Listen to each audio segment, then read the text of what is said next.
I'm Elizabeth Graeme, but you can call me Betsy. I'm sure you know my father, Thomas Graeme. He's a very important and very wealthy doctor in Philadelphia. We own this gorgeous mansion in Horsham. It's called Graham Park. Guess what's happening today? A dashing young man is going to pay me a visit.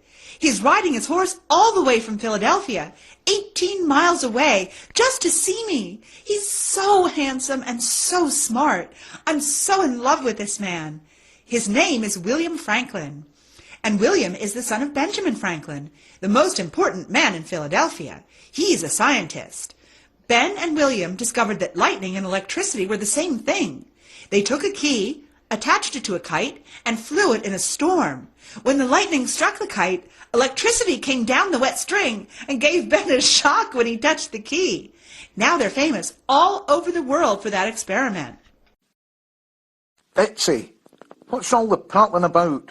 What are you talking about in here? Oh, it's William, Daddy. I'm so in love with William Franklin, and he's in love with me. He's coming to see me today. I don't like William Franklin, and I don't like his father, Benjamin Franklin, either.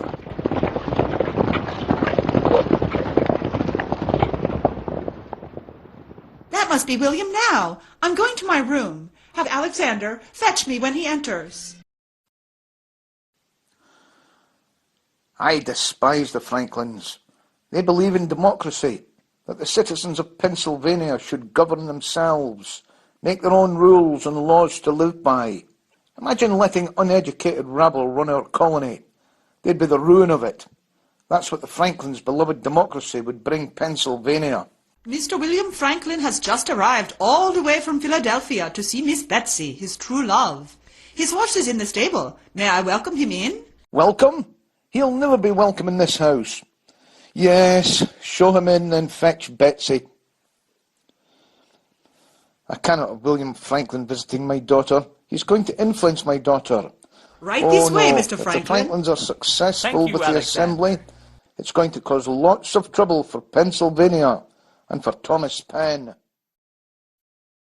Oh, Miss Betsy will be so happy that Mr. William is here. Oh, Miss Elizabeth!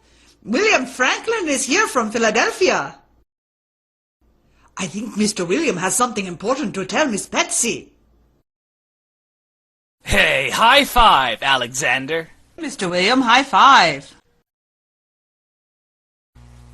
What a beautiful day at Graham Park.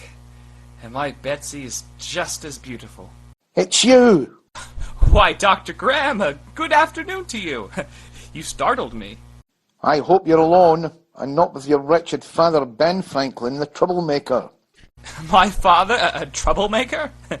Is that because he wants democracy in Pennsylvania? How would you have Pennsylvania governed, sir?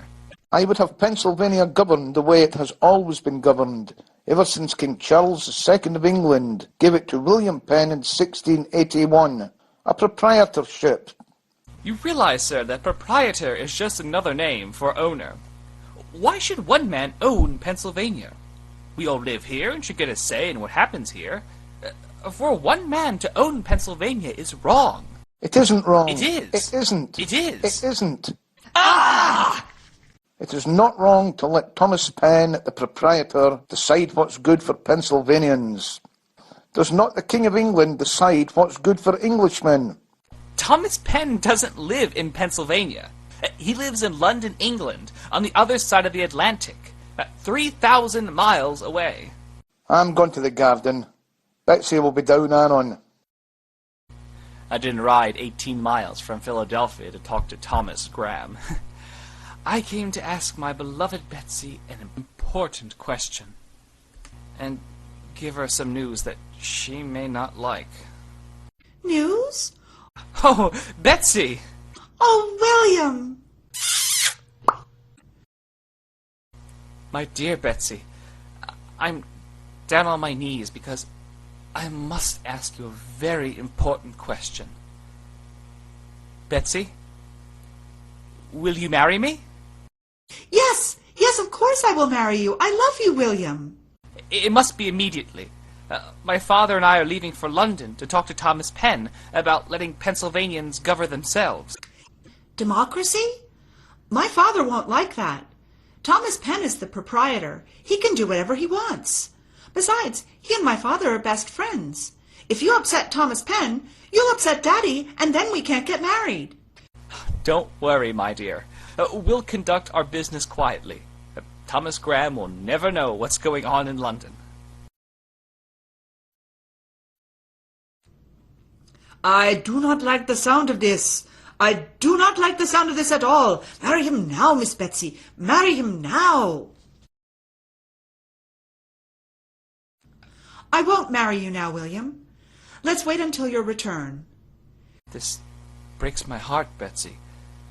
But it's your decision. I must go. From where will you leave? I am leaving from New York.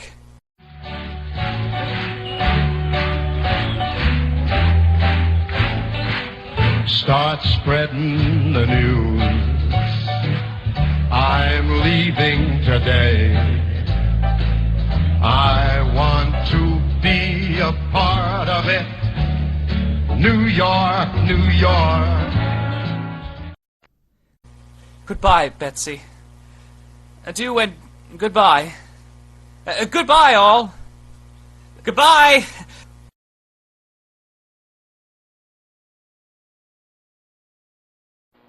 Ah, what a beautiful day at sea. I hope it's smooth sailing and free of danger. Ahoy, Captain! Look out here! What do you see, Mr. Smee? A sail, sir! She points off the starboard bow! What flag be she flying? A pirate flag, sir! Pirates. We can't outgun 'em, so let's outrun 'em. Oh no, not pirates. I hope the captain can avoid them. He did it! He did it!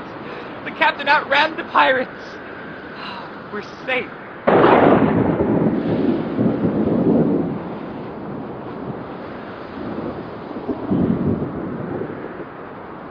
Ahoy, Captain! Look out here! What do you see, Mr. Smee? Storm clouds on the horizon, sir! Heavy weather approaching! No, heavy weather. Oh, look at that cloud.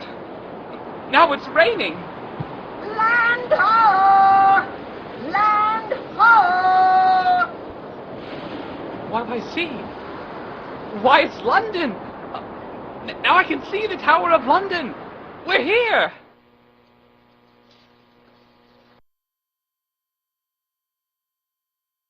Would you be Mr. William Franklin, Why, yes, I am William Franklin. the son of the renowned Benjamin Franklin of Philadelphia? The man who took a key, tied it to a kite, and flew it in a storm? Yes, I am the son of Benjamin Franklin. I am Argyle. I was sent by your father's longtime friend, William Strahan, to attend to your every need. How was your crossing? Oh, it was exciting and terrifying at the same time. Heavy seas, dangerous storms, and pirates. Ah, pirates. Well, Mr. Strahan will be glad to hear of your safe arrival. He is in his printing shop. I understand your father had a printing shop. Yes, a very successful one.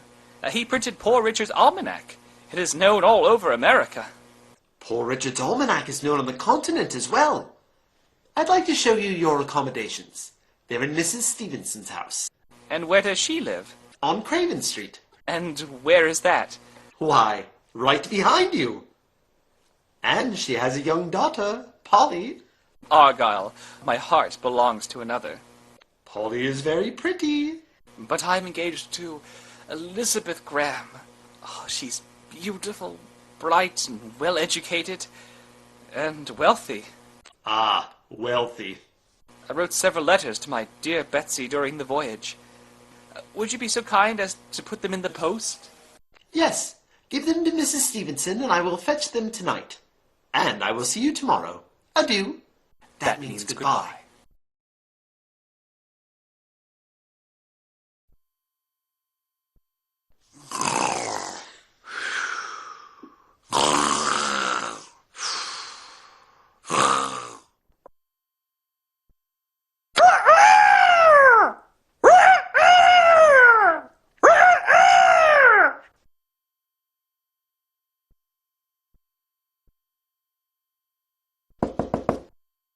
Good Good morning, sir. Did you settle in well?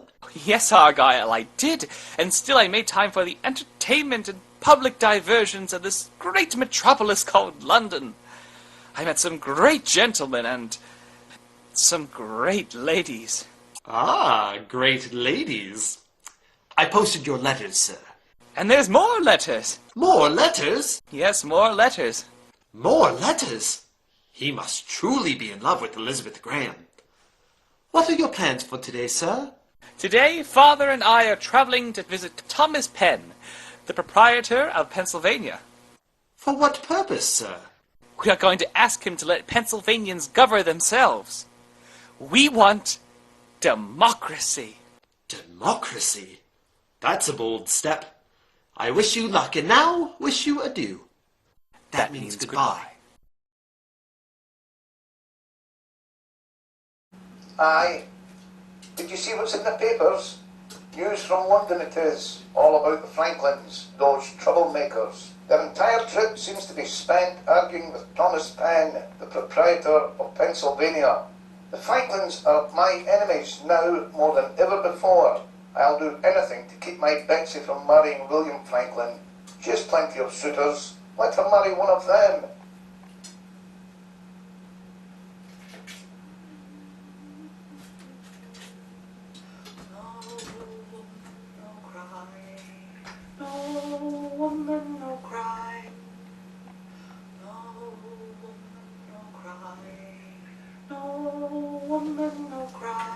Look at all these letters for Miss Betsy. They're all from Mr. William Franklin.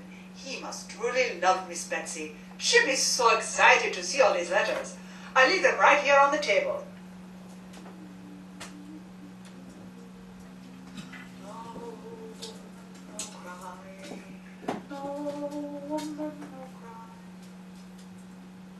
Oh, good, the mail. Let's see what's arrived. Lots of letters from London. They all seem to be to Betsy. From William Franklin. There must be 20 letters here. She cannot see these. Here comes Betsy now. Where shall I put these letters? Quick, I'll put them behind the curtain. Let her think her love has forgotten her.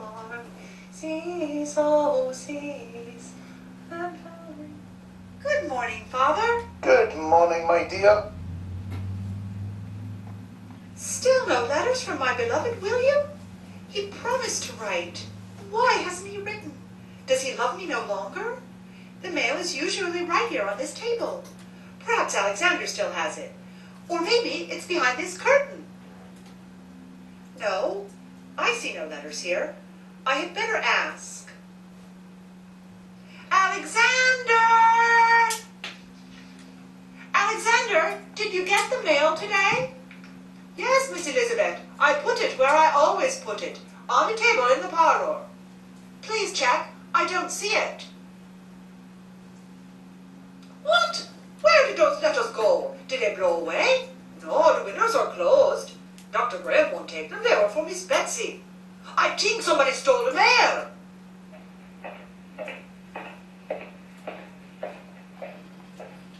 Who's that? It must be the thief. I'll hide behind the curtain. Ah, she's gone. I'm going to take the letters from behind the curtain and destroy them. It's Dr. Graeme who is the thief. But why? Why would he destroy poor Miss Betsy's letters? Is it because he doesn't like Mr. William?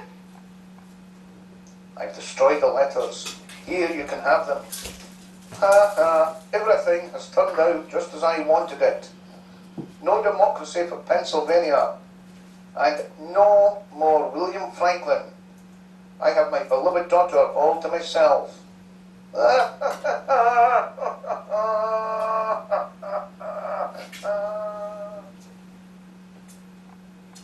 So, what did you think of Thomas Graeme? Not very nice what he did to Elizabeth's letters, was it? And whatever happened to William Franklin? William stayed in London, met and married a woman named Elizabeth Downs. He returned to America with his bride in February 1762 and became royal governor of New Jersey. Elizabeth Graeme was shocked. Thanks to her father, she never had the opportunity to read William's letters about his new bride and his position in America. And what about Elizabeth? Well, in 1772, she married a penniless Scottish immigrant 10 years her junior named Henry Hugh Ferguson. As the American Revolution approached, Henry abandoned Elizabeth to return to Britain. Elizabeth, well known as a writer and poet, died with the title Most Learned Woman in 18th Century America. Thank you for coming to our show and enjoy the rest of the day.